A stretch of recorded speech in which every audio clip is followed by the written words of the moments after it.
Assalamualaikum warahmatullahi wabarakatuh. Perkenalkan, nama saya Zuhria Ionu, NIM 1924008.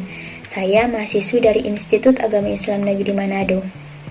Video ini saya buat untuk memenuhi salah satu tugas mata kuliah saya, yaitu Hadis dan Tafsir Manajemen Pendidikan. Pada kesempatan kali ini, saya akan membawakan materi yang berjudul Kepemimpinan dalam Perspektif Al-Quran dan Hadis. Sebelum saya masuk dalam materi, saya akan menjelaskan apa itu arti pemimpin. Menurut saya, pemimpin merupakan orang yang terpilih dan dipercayai untuk melaksanakan tugas dan tanggung jawab. Orang-orang ini akan melaksanakan tugas dan tanggung jawab dalam mengelola sebuah organisasi atau negara. Untuk dapat dikatakan sebagai seorang pemimpin, maka ada beberapa kriteria yang harus dipenuhi oleh orang-orang tersebut. Allah Subhanahu wa Ta'ala juga telah memberitahukan kepada kita bahwa kepemimpinan itu sangat penting dalam Islam, sebagaimana di dalam Al-Quran telah dijelaskan banyak sekali ayat yang menjelaskan tentang kepemimpinan.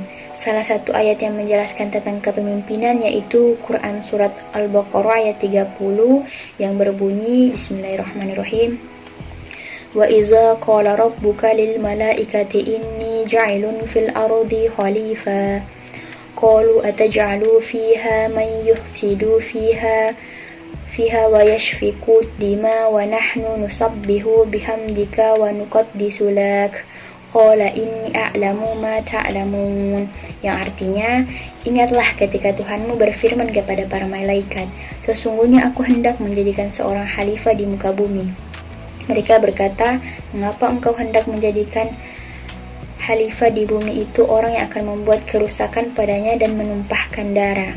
Padahal kami senantiasa bertasbih dengan memuji engkau, mensucikan engkau. Tuhan berfirman, sesungguhnya aku mengetahui apa yang kamu tidak ketahui. Maksud dari ayat itu menjelaskan bahwa Allah Subhanahu wa Ta'ala akan menciptakan manusia untuk ditempatkan di muka bumi ini secara silih berganti. Tugas utama mereka itu adalah memakmurkan bumi atas dasar ketaatan kepada Allah.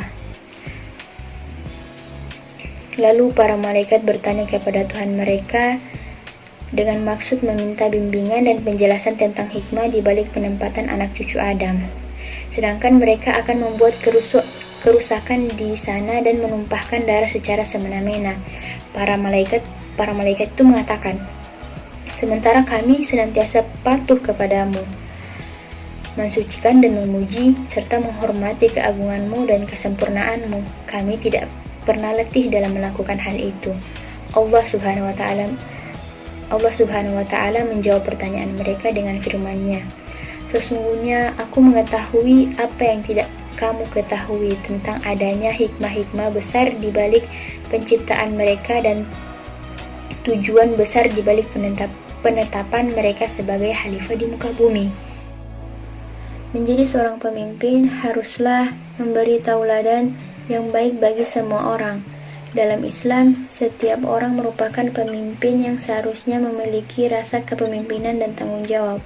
Hal ini dapat dilihat dari hadis riwayat Muslim yang berbunyi, Bismillahirrahmanirrahim, An Abdillahi Umar Rasulullah sallallahu alaihi wasallam qala ala kullukum ra'in wa kullukum mash'ulu ar-ra'iyatihi fal amirul ladzi ala nashi ra'in alaihim wa huwa mash'ulu anhum wa rajulu ra'in ala ahli baitihi wa huwa mash'ulu anhum wal mar'at ra'iyatuhu ala baitihi ba'liha wa walidihi wa hiya mash'uluhu anhum wal ba'du ra'i ala malashadihi wa huwa mash'ulu anhu fakulukum ra'i wa kulukum mash'ulu ar-ra'iyatihi, yang artinya Ibnu Umar radhiyallahu anhu berkata, saya telah mendengar Rasulullah SAW bersabda, setiap orang adalah pemimpin dan akan diminta pertanggungjawaban atas kepemimpinannya. Seorang kepala negara akan diminta pertanggungjawaban perihal rakyat yang dipimpinnya. Seorang suami akan ditanya perihal keluarganya yang dipimpinnya. Seorang istri yang memelihara rumah tangga, suaminya akan ditanya perihal tanggung jawab dan tugasnya. Bahkan seorang pembantu atau pekerja rumah tangga yang bertugas memelihara barang majikannya juga akan ditanya dari hal yang dipimpinnya. Dan kamu sekalian pemimpin dan akan ditanya atau diminta pertanggungjawabannya dari hal yang dipimpin. Hadis riwayat Muslim.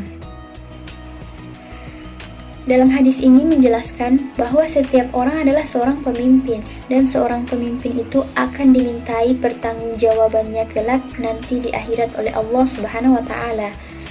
Dan tidak ada satu orang pun yang mampu menghentikan diri dari rasa tanggung jawab ini.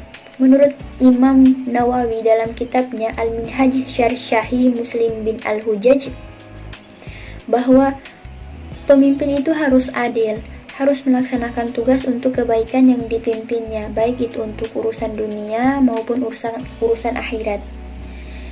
Imam Ibnu Bathal juga mengatakan bahwa setiap orang yang mendapatkan amanah atau menjadi seorang pemimpin harus mengerahkan kemampuannya untuk menjaga amanah itu, karena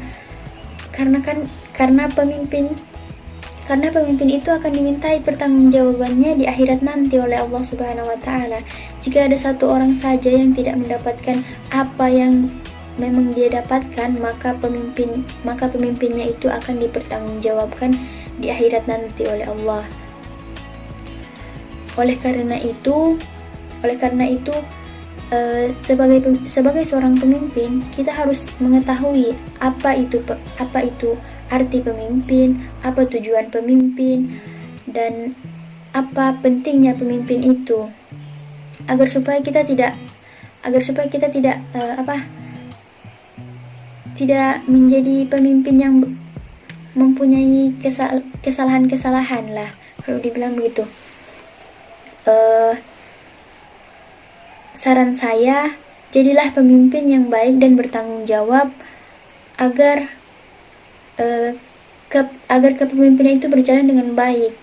Karena yang dipimpin itu bukan cuma satu orang, dipimpin itu kan banyak. Jadi agar supaya kepemimpinannya itu berjalan dengan baik dan damai. Mungkin hanya itu yang bisa saya sampaikan. Lebih dan kurangnya saya mohon maaf. Wabillahi taufiq wal hidayah. Wassalamualaikum warahmatullahi wabarakatuh.